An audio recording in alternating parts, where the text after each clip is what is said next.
देश को बधाई देना चाहती हूँ। Wish to congratulate every Indian. NDA पूरे देश की आवाज बनी है। ये आज एक राष्ट्रीय पर्व हो गया है। गांव के रास्ते से और रायसीना हिल का रास्ता आज आसान कर दिया।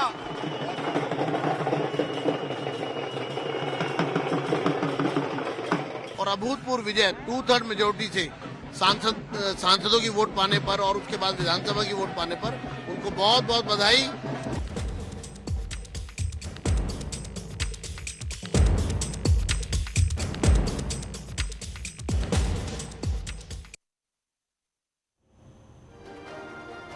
नमस्कार, आप देख रहे न्यूज 18 में हूं आपके साथ मेनका चौधरी और ये वक्त लाख टके की बात का।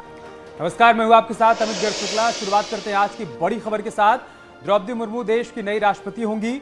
राष्ट्रपति चुनाव में द्रौपदी मुर्मू ने विपक्ष के उम्मीदवार यशवंत सिन्हा को मात दी है। द्रौपदी मुर्मू की जीत पर प्रधानमंत्री नरेंद्र मोदी खुद उन्हें जीत की बधाई देने पहुंचे।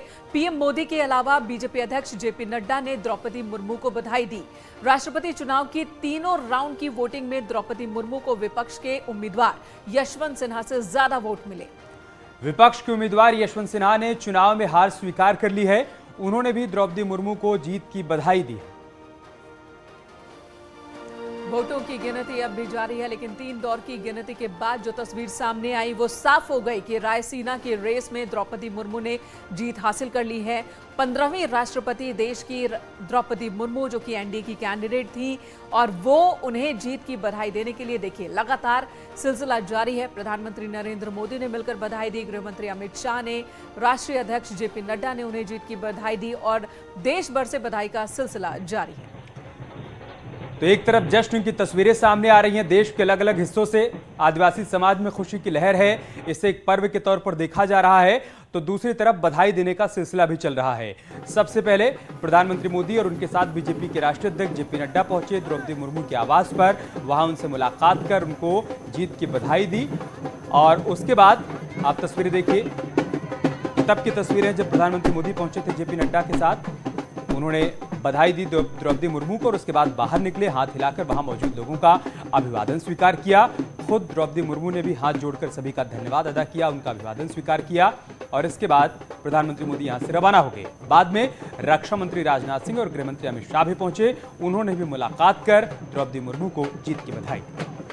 तो देश की पहली महिला आदिवासी राष्ट्रपति द्रौपदी मुर्मू, 15वीं राष्ट्रपति द्रौपदी मुर्मू और ये इस जीत के साथ ही जश्न की तस्वीरें भी लगातार देखने को मिल रही है। दिल्ली, देहरादून, लखनऊ समेत पूरे देश में बीजेपी के कार्यकर्ता, नेता सड़कों पर नजर आ रहे हैं, जश्न मनाते दिख रहे हैं, मिठाइयां एक दूसरे को खिलाते हुए नजर आ रहे हैं और भारत की पूरी संस्कृति आप कह सकते हैं कि दिल्ली की सड़कों पर आज देखने को मिल रही है। सभी जश्न मनाते हुए नजर आ रहे हैं। आदिवासी समाज में खासकर बहुत खुशी है और उनका कहना है कि ऐसे व्यक्ति को प्रतिनिधित्व मिला है। देश में सर्वोच्च संवैधानिक पद पर एक ऐसे समुदाय से व्यक्ति पहुंची हैं, एक ऐसी महिला पहुंची हैं जिस समुदाय को पिछड़ा माना जाता है। आदरणीय बहन द्रौपदी मुर्मू जी जो भाजपा गठबंधन की ओर से राष्ट्रपति पद की प्रत्याशी बनी और आज विजय प्राप्त की। मैं तो उत्तर प्रदेश की 25 करोड़ जनता की ओर से, अपनी ओर से, हर गरीब की ओर से, हर किसान की ओर से, हर मजदूर की ओर से, हर माता बहन की ओर से हार्दिक शुभकामनाएं और बधाई देता हूं। आज उनको देश का राष्ट्रपति बनने का गौरव प्राप्त हुआ है। इस गौरव को प्रदान कराने के लिए, उनका प्रतिनिधित्व करवाने के लिए और उन सभी जो पिछड़े हैं, आदिवासी हैं, वंचित हैं, शोषित हैं, दूरस्थ क्षेत्रों में हैं, समाज के अंतिम छोर में खड़े हैं, उन सबको आगे लाने का काम हमारे देश के यशस्वी प्रधानमंत्री मोदी जी के नेतृत्व में हो रहा है। जहां मुर्मू जी के राष्ट्रपति बनने से निश्चित रूप से देश के लोकतंत्र पर, देश के संविधान पर लोगों की और आस्था मजबूत हुई है। और चलिए अगली खबर की तरफ चलते हैं। बात मंत्री जी की नाराजगी की कर लेते हैं। क्या मंत्री जी नाराज हैं? पिछले 2 दिनों से ये सवाल लगातार उठ रहे थे। ये सवाल जल शक्ति राज्य मंत्री दिनेश खटीक के बारे में है। हालांकि आज सीएम के साथ मुलाकात के बाद दिनेश खटीक ने संदेश यही दिया है कि सब ऑल इज वेल है। और जो भी इश्यूज थे उन्हें सीएम के सामने रख दिया गया। बताया जा रहा है कि दिनेश खटीक की नाराजगी अधिकारियों और कर्मचारियों के रवैये को लेकर थी। दिलचस्प बात यह है कि दिनेश खटीक से मुलाकात से पहले एक कार्यक्रम में सीएम योगी आदित्यनाथ ने अधिकारियों को नसीहत दी थी। पहले आप एक रिपोर्ट देखिए, उसके बाद बताते हैं कि दिनेश खटीक की नाराजगी क्या है।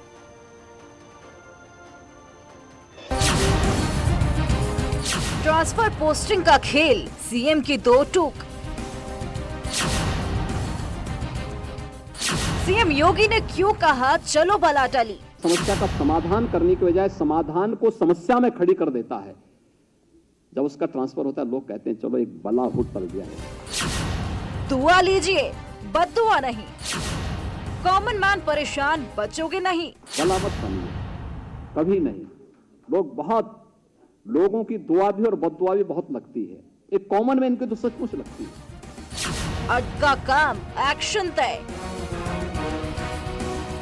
समस्या नहीं, समाधान खोजिए। अपेक्षा आपसे भी रखती है कि कॉमन मैन को भी उसी प्रकार से परेशानी न हो जिस प्रकार से आपको परेशानी न हो, इसके लिए सरकार चिंता कर रही है। अधिकारी कर्मचारी व्यवस्था से अलग नहीं, नसीहत नहीं, चेतावनी है। कर्मचारी शासन व्यवस्था से अलग नहीं हो सकता।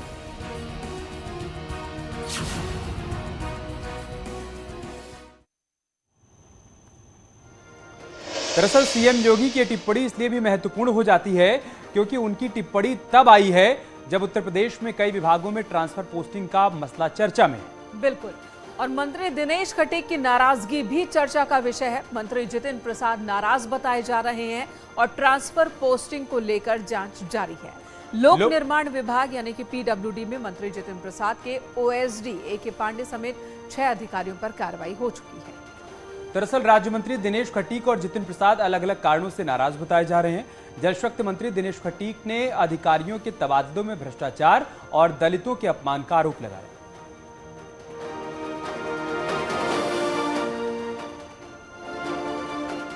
दिनेश खटीक नाराज हैं। एक लेटर के जरिए उनकी नाराजगी बाहर आई थी और जिसमें दलित का मसला भी उठाया गया था। उन्होंने लिखा था कि वो दलित हैं और शायद इसीलिए अधिकारी उनकी बात सुनते नहीं हैं, उनका फोन तक नहीं उठाते हैं। इसी मसले को लेकर सीएम योगी आदित्यनाथ से आज उनकी मुलाकात भी हुई। 1 घंटे तक मुलाकात चली और मुलाकात के बाद जब वो बाहर आए तो उनकी बातों से ऐसा लगा कि शायद अब नाराजगी खत्म हो गई है। आदरणीय मुख्यमंत्री जी का आशीर्वाद प्राप्त है। जीरो टॉलरेंस पे माननीय मुख्यमंत्री जी काम कर रहे हैं और करते रहेंगे और आगे हम भी काम करते रहेंगे। दिनेश खटीक का ये बयान सीएम योगी आदित्यनाथ से मीटिंग के तुरंत बाद का है। शाम 4:30 बजे मुख्यमंत्री आवास पर सीएम योगी आदित्यनाथ के साथ मीटिंग के बाद बाहर निकले दिनेश खटीक ने जो कहा उससे संदेश साफ है कि पिछले 2 दिनों की नाराजगी का जो धुआं उठा था अब शांत है।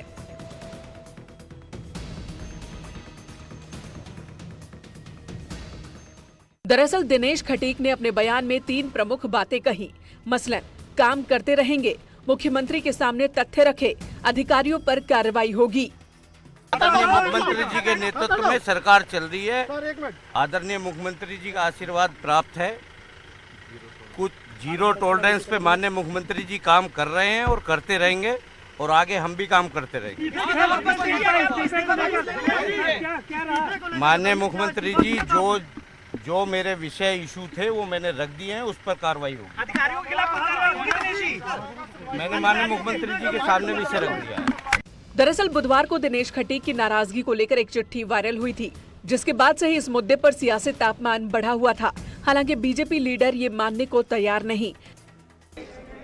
कोई गड़बड़ नहीं है, आप लोग गड़बड़ मत करो, कोई गड़बड़ नहीं है, सब अच्छा है। अधिकारियों से बीच में तालमेल, जो अधिकारी गड़बड़ करेगा कठोरतम कार्रवाई करेंगे। राजमंत्री होगी ऐसे नहीं, ट्रांसफर पोस्टिंग में जो माननीय राज्यमंत्रीगण कोई चीज बताएंगे वह भी सुनी जाएगी, जो कोई माननीय विधायक बताएंगे वह भी सुनी जाएगी, जो कोई जनता के अन्य प्रतिनिधि या कार्यकर्ता बताएंगे वह भी सुनी जाएगी, लेकिन कहीं कोई इस प्रकार की गड़बड़ी स्वीकार नहीं की जाएगी।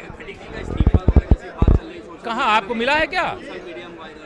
मुझे तो नहीं मालूम है, आपको कैसे मालूम?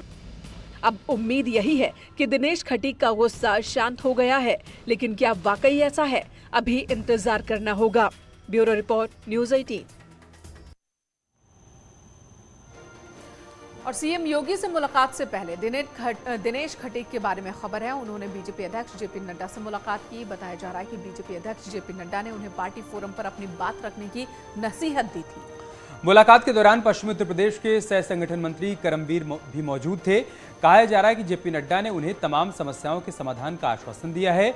उधर इस मसले पर केंद्रीय मंत्री कौशल किशोर ने कहा है कि जांच की जा रही है। साथ ही कौशल किशोर ने कहा कि अधिकारी मेरी बात तो सुनते हैं। अब ये दिनेश खटीक जी जो अपना ऑब्जेक्शन किए हैं तो हुई होगी उनसे बात। वैसे मैं तो जिन अधिकारियों से बात करता हूँ वो बात लोग करते हैं, बात को समझते भी हैं और करते भी हैं। और अगर ऐसा कुछ आएगा तो माननीय मुख्यमंत्री जी संज्ञान ले रहे हैं, उस मामले की प्रकरण की जांच कर रहे हैं, वो निर्णय लेने का काम करेंगे। ये सरकार भ्रष्टाचार में लिप्त है और जिस जाति उत्पीड़न, दलित और पिछड़ों के साथ भेदभाव का मैं आरोप लगाता रहा हूं, भारतीय जनता पार्टी के ही माननीय मंत्री दिनेश खटीक जी का लिखित प्रार्थना पत्र जो इस्तीफे के रूप में दिया गया है, इस बात का पर्याप्त प्रमाण है कि जिस प्रकार के भ्रष्टाचार का आरोप समय समय पर हम लगाते रहे हैं, दलितों पिछड़ों की अनदेखी का आरोप लगाते रहे हैं, दलितों और पिछड़ों के आरक्षण को खत्म करने का आरोप लगाते रहे हैं, दिनेश खटीक जी ने उस पर मुहर लगाई है। इधर कहा जा रहा है कि आबकारी मंत्री नितिन अग्रवाल खफा हैं। हालांकि इस मामले में नितिन अग्रवाल ने प्रेस कॉन्फ्रेंस कर आरोपों को तथ्यहीन बताया। नितिन अग्रवाल ने कहा कि मैं ऐसे लोगों को नोटिस भेजकर जवाब मांगूंगा। नितिन अग्रवाल ने यह भी कहा कि नाराज होने का सवाल ही नहीं उठता। सीएम योगी ने कानून व्यवस्था को शुद्ध किया है।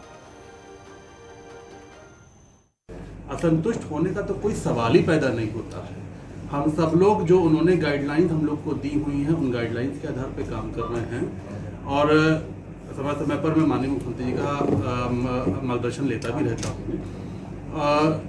मैं केवल इतना ही कहूँगा आपसे कि जो आज हम सरकार में हैं, काम कर रहे हैं, सरकार की नीतियों को आगे बढ़ा रहे हैं, सरकार की जन कल्याणकारी योजनाओं को आगे बढ़ा रहे हैं और खासतौर से जो गरीब तबके के लोगों के प्रति सरकार संवेदनशील है, काम कर रही है, हम सब उन काम में लगे। जब एक के बाद एक मंत्री के नाराज होने की खबरें आ रही हैं, कहा जा रहा है कि अधिकारी मनमानी कर रहे हैं, तबादलों में करप्शन की खबरें आ रही हैं, सीएम योगी नसीहत दे रहे हैं। ऐसे में उन्नाव की सफीपुर विधानसभा क्षेत्र से बीजेपी के विधायक बम्बालाल दिवाकर ने बड़ा आरोप लगाया है। बम्बालाल दिवाकर ने अधिशासी अभियंता अवनीश चंद्र अनुरागी पर असंसदीय भाषा का प्रयोग करने का आरोप लगाया। आरोप है कि अवनीश चंद्र अनुरागी ने उनका अपमान किया है।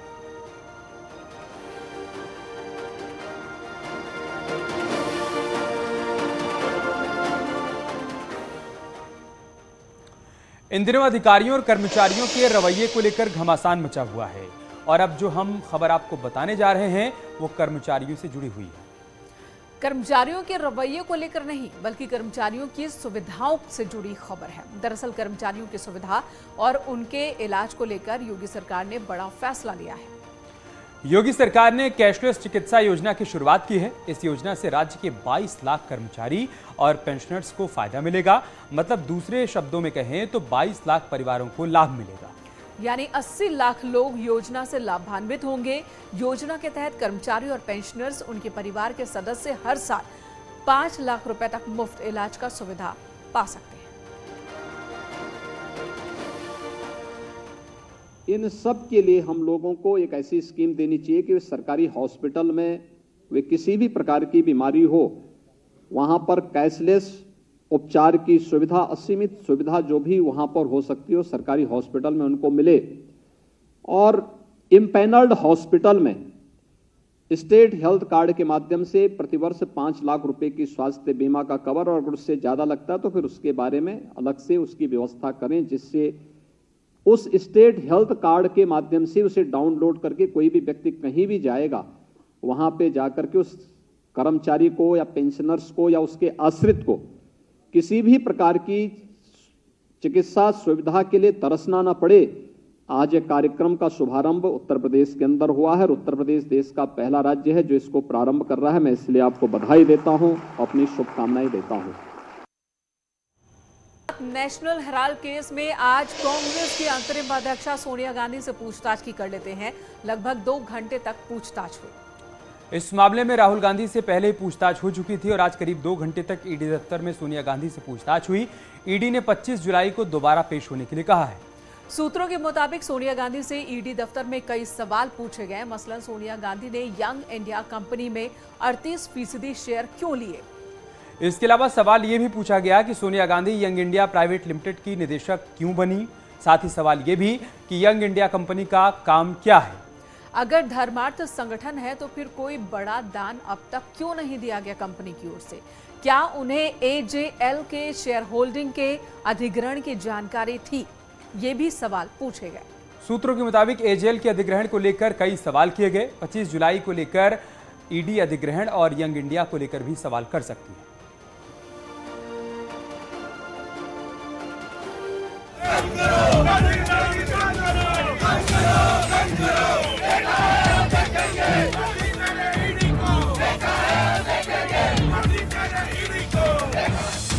सोनिया गांधी से सवाल पर कांग्रेस लाल है या फिर यूं कहें कि गांधी परिवार के सम्मान में कांग्रेस मैदान में।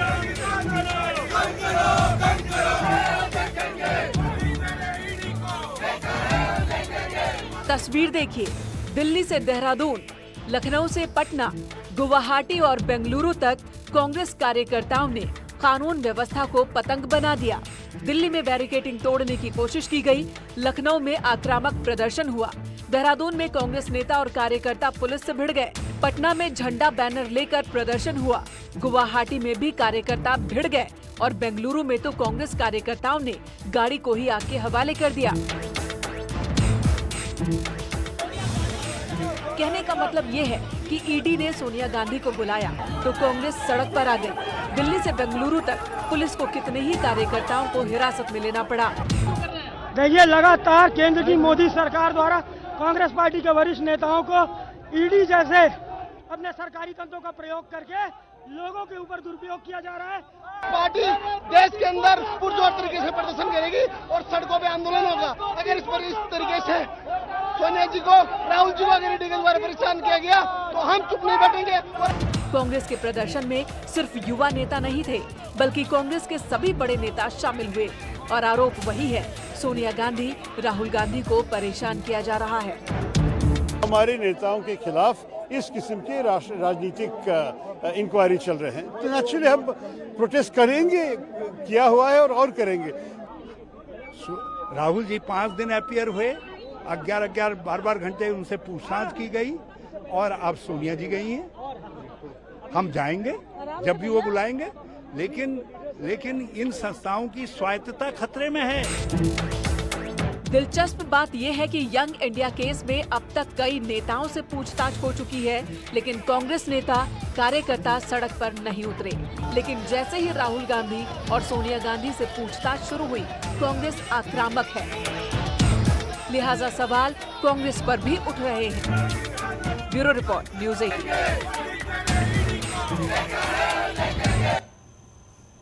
यहाँ रुकना एक छोटे से ब्रेक के लिए, तुरंत लौटेंगे।